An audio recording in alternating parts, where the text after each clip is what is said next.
বহু শতাব্দী আগের কথা, এক সমৃদ্ধ জনপদের সম্ভ্রান্ত পরিবারের সন্তান ছিলেন শফিকুল।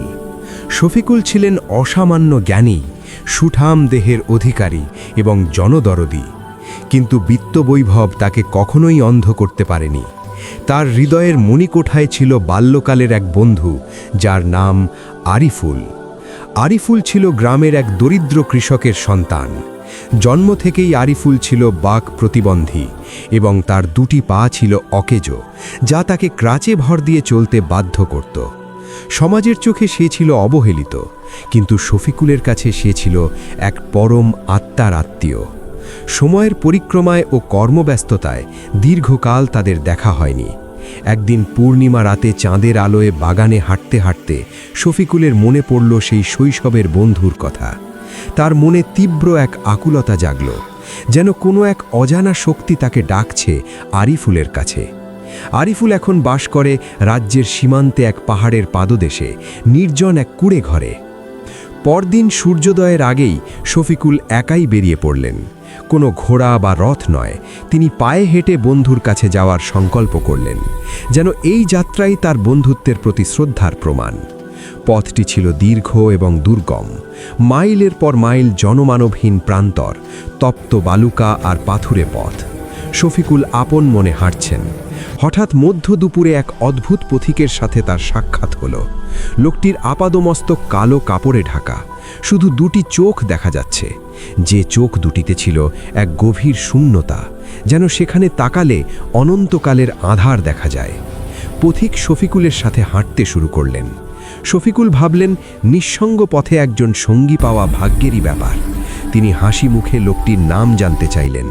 লোকটি গম্ভীর কণ্ঠে উত্তর দিলেন, আমার কোনো নির্দিষ্ট নাম নেই, তবে লোকে আমাকে অন্তিম বা সমাপ্তি বলে ডাকে। নামটি শুনে শফিকুলের বুকের ভিতরটা কেমন যেন কেঁপে উঠল, কিন্তু তিনি তা প্রকাশ করলেন না। দুজন পাশাপাশি হাঁটছেন। পথের ধারে একটি ছোট গ্রাম পড়ল। পথিক শফিকুলকে বললেন, ভাই, আপনি একটু এগিয়ে যান। এই গ্রামের এক বৃদ্ধের সাথে আমার কিছু লেনদেন বাকি আছে, তা মিটিয়ে আমি আসছি। শফিকুল সরল মনে এগিয়ে গেলেন, কিন্তু তিনি গ্রামের শেষ প্রান্তে পৌঁছতেই পেছনের গ্রাম থেকে কান্নার রোল ভেসে এলো। খবর নিয়ে জানা গেল, গ্রামের সবচেয়ে সুস্থ সবল এক যুবক হঠাৎ করেই মৃত্যুর কোলে ঢলে পড়েছে। শফিকুল অবাক হলেন, কিন্তু কাকতালীয় ভেবে উড়িয়ে দিলেন। কিছুক্ষণ পর সেই অদ্ভুত পথিক আবার শফিকুলের সাথে যোগ দিলেন। এরপর তারা আরও একটি জনপদ পার হচ্ছিলেন। পথিক আবারও বললেন তার কিছু কাজ আছে। তিনি থামলেন এবং শফিকুল এগিয়ে গেলেন। এবারও ঘটল এক লোমহর্ষক ঘটনা। গ্রামের এক বাড়িতে হঠাৎ দাউ দাউ করে আগুন জ্বলে উঠল এবং সেই আগুনের লেলিহান শিখা কেড়ে নিল এক পরিবারের প্রধানের প্রাণ। এবার শফিকুলের মনে সন্দেহের দানা বাঁধল। এই লোক কি কোনো সাধারণ মানুষ, নাকি কোনো অশুভ ছায়া? শফিকুল এবার থমকে দাঁড়ালেন। তিনি প্রশ্ন করলেন, কে আপনি?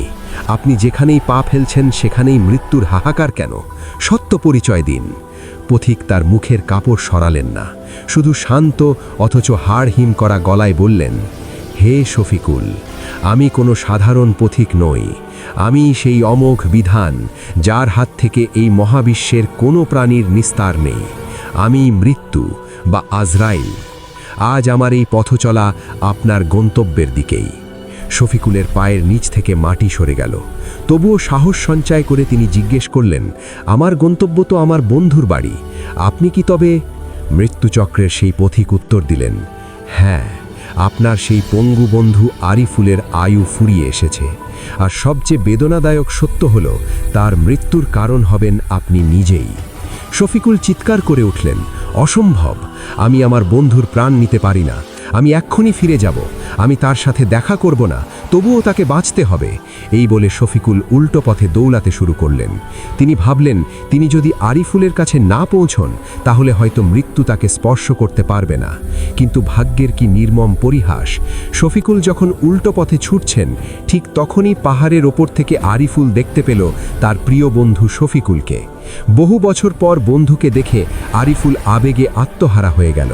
সে ভুলে গেল তার পঙ্গুত্বের কথা, ভুলে গেল তার শারীরিক অক্ষমতা। সে শফিকুলকে ডাকার চেষ্টা করল, কিন্তু তার মুখ দিয়ে কোনো শব্দ বের হলো না। সে শুধু তার ক্রাচ ফেলে দিয়ে পাহাড়ের ঢাল বেয়ে শফিকুলের দিকে গড়িয়ে নামার চেষ্টা করল, কিন্তু তার দুর্বল হৃৎপিণ্ড এই অতিরিক্ত উত্তেজনা এবং আবেগের ধকল সইতে পারল না। শফিকুলের চোখের সামনেই পাহাড়ের মাঝপথে আরিফুলের নিথর দেহটি লুটিয়ে পড়ল। শফিকুল দৌড়ে গিয়ে বন্ধুর মৃতদেহ কোলে তুলে নিলেন। কালো পোশাকের সেই পথিক পাশে এসে দাঁড়ালেন এবং বললেন, দেখলেন তো, সে আপনাকে দেখার জন্যই নিজের সাধ্যের বাইরে চেষ্টা করেছিল। আপনি যদি এখানে না আসতেন তাহলে হয়তো সে আজ এত উত্তেজিত হতো না। আপনার উপস্থিতি তার মৃত্যুর কারণ হলো। শোকে পাথর হয়ে যাওয়া শফিকুল তখন নিজের জীবনের মায়া ত্যাগ করলেন। তিনি ক্রুদ্ধ কণ্ঠে মৃত্যুর ফেরেশতাকে জিজ্ঞেস করলেন, আপনি আমার বন্ধুর প্রাণ নিলেন, এবার বলুন আমার মৃত্যু কবে, কিভাবে হবে আমার শেষ? পথিক শফিকুলের চোখের দিকে তাকিয়ে এক বিচিত্র ভবিষ্যৎবাণী করলেন। তিনি বললেন, শুনুন তবে, আজ থেকে ঠিক 6 মাস পর আজকের এই তিথিতেই আপনার মৃত্যু হবে ফাঁসির মঞ্চে, তবে তা আপনার নিজের রাজ্যে নয়, এক শত্রু দেশে। আর বিস্ময়কর ব্যাপার হলো, ফাঁসির দড়ি গলায় পড়ার সময় আপনার মুখে থাকবে বিজয়ের হাসি। এই বলে সেই ছায়ামূর্তি বাতাসের সাথে মিলিয়ে গেল। শফিকুল নিজের প্রাসাদে ফিরে এলেন, কিন্তু তার মনে শান্তি নেই। বন্ধুকে হারানোর শোক আর নিজের আসন্ন মৃত্যুর ভয় তাকে গ্রাস করল। তিনি তার পিতা ও শুভাকাঙ্ক্ষীদের সব খুলে বললেন। সবাই পরামর্শ দিল, তুমি যদি নিজের দেশ ছেড়ে কোথাও না যাও তবে শত্রু দেশে ফাঁসি হওয়ার কোনো সম্ভাবনাই নেই। তাদের পরামর্শে এক অভেদ্য দুর্গ তৈরি করা হলো। সেই দুর্গের চারপাশে হাজার হাজার প্রহরী নিযুক্ত করা হলো। শফিকুলকে সেই দুর্গের ভেতরে বন্দি করে রাখা হলো, যেন কোনোভাবেই তিনি বেরোতে না পারেন। দিন যায়, মাস যায়, শফিকুল দুর্গের ভেতরেই থাকেন। তার মনে হতে লাগলো তিনি হয়তো মৃত্যুকে ফাঁকি দিতে পেরেছেন। দেখতে দেখতে 6 মাস পূর্ণ হওয়ার সেই নির্দিষ্ট দিনটি চলে এলো। সেদিন ছিল অমাবস্যার রাত। আকাশে কোনো চাঁদ নেই, চারিদিকে ঘুটঘুটে অন্ধকার। শফিকুলের মনে হলো আজ রাতটা পার করে দিলেই তিনি মুক্ত। তিনি নিশ্চিন্তে তার শয়নকক্ষে ঘুমিয়ে পড়লেন।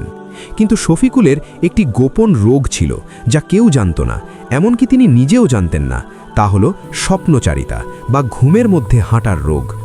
গভীর রাতে যখন সারা প্রাসাদ ঘুমে আচ্ছন্ন, শফিকুল ঘুমের ঘোরেই বিছানা ছাড়লেন। তার অবচেতন মন তাকে নিয়ে গেল আস্তবলে। তিনি আস্তবলের সবচেয়ে দ্রুতগামী ঘোড়ার পিঠে চড়লেন। প্রহরীরা তাকে আটকাল না, কারণ তিনি তাদের মালিক এবং তার ঘোড়া বাতাসের বেগে ছুটছিল। ঘুমের ঘোরেই শফিকুল নিজের রাজ্যের সীমানা পেরিয়ে শত্রু রাজ্যের সীমান্তে প্রবেশ করলেন। ঘোড়া তাকে নিয়ে সোজা পৌঁছে গেল শত্রু রাজার প্রাসাদের প্রধান ফটকে। অদ্ভুতভাবে সেদিন ফটক ছিল খোলা, যেন নিয়তি তার জন্যই অপেক্ষা করছিল। শফিকুল ঘোড়া থেকে নেমে সোজা ঢুকে পড়লেন শত্রু রাজার খাস কামরায় এবং সেখানকার মখমলের বিছানায় শুয়ে পড়লেন। সকালে যখন শফিকুলের ঘুম ভাঙল, তিনি দেখলেন তিনি এক অপরিচিত প্রাসাদে বন্দী এবং তার চারপাশে শত্রু সৈন্যরা খোলা কলোয়ার নিয়ে দাঁড়িয়ে আছে। শত্রু রাজা, যিনি ছিলেন অত্যন্ত নিষ্ঠুর, তিনি শফিকুলকে তার শয়নকক্ষে আবিষ্কার করে প্রচণ্ড ক্ষিপ্ত হলেন। তিনি ভাবলেন শফিকুল গুপ্তচর বা আত্মাতি। কোনো বিচার ছাড়াই তিনি শফিকুলকে ফাঁসির আদেশ দিলেন। ফাঁসির মঞ্চে নিয়ে যাওয়ার সময় শফিকুল রাজাকে সেই রহস্যময় পথিকের ভবিষ্যৎবাণীর কথা জানালেন। তিনি বললেন, মহারাজ, আমার মৃত্যু আজ লেখা আছে, কিন্তু তা ফাঁসির মঞ্চে। তবে আশ্চর্যের বিষয় হলো আমি নাকি হাসি মুখে মরব। শত্রু রাজা ছিলেন অহংকারী। তিনি ভাবলেন তিনি এই ভবিষ্যৎবাণী মিথ্যে প্রমাণ করবেন। তিনি জল্লাদকে আদেশ দিলেন, একে মোটা কোনো দড়ি দিয়ে ফাঁসি দিও না, একে ফাঁসি দাও একটি কাঁচা সুতো দিয়ে, এত পাতলা সুতো যে তা তার ভারী সইতে পারবে না। সুতো ছেড়ে যাবে, সে মাটিতে পড়ে যাবে, আর আমি প্রমাণ করব যে ভবিষ্যৎবাণী মিথ্যে। রাজার আদেশে একটি অতি সূক্ষ্ম কাঁচা সুতোর ফাঁস তৈরি করা হলো। শফিকুলকে যখন ফাঁসির মঞ্চে দাঁড় করানো হলো এবং তার গলায় সেই কাঁচা সুতো পরানো হলো, তখন শফিকুল হাসলেন। তিনি ভাবলেন, এই সুতো তো ছেড়েই যাবে, আমি বেঁচে যাব। সেই পথিকের কথা অর্ধেক সত্যি হলেও আমার মৃত্যু হবে না। তার মুখে সেই স্বস্তির হাসি ফুটে উঠল। ঠিক সেই মুহূর্তেই জল্লাদ পায়ের নিচের পাটাতন সরিয়ে দিল। শফিকুলের দেহ নিচে পড়ল, কিন্তু হায়, সুতোটি ছিঁড়ল না। সেই কাঁচা সুতোটি অবিশ্বাস্য তীক্ষ্ণতায় শফিকুলের গলার চামড়া ও মাংস ভেদ করে রক্তনালী কেটে ফেলল। সুতো ছিঁড়ে যাওয়ার আগেই চোখের পলকে শফিকুলের দেহ থেকে প্রাণবায়ু বেরিয়ে গেল। তার মুখে তখনও লেগেছিল সেই বিজয়ের হাসি, যে হাসি ছিল মৃত্যুকে জয় করার ভ্রান্ত বিশ্বাসের, কিন্তু আসলে তা ছিল নিয়তির নিষ্ঠুর জয়ের। সেই মৃত্যুর রহস্যময় ছায়া যা বলেছিল তাই অক্ষরে অক্ষরে ফলে নিল। মানুষ তার ভাগ্যকে এড়াতে গিয়ে সেই ভাগ্যের পথেই পা বাড়ায়। নিয়তি এক অদৃশ্য জাল, যার থেকে পালানোর সাধ্য কোনো মানুষের নেই।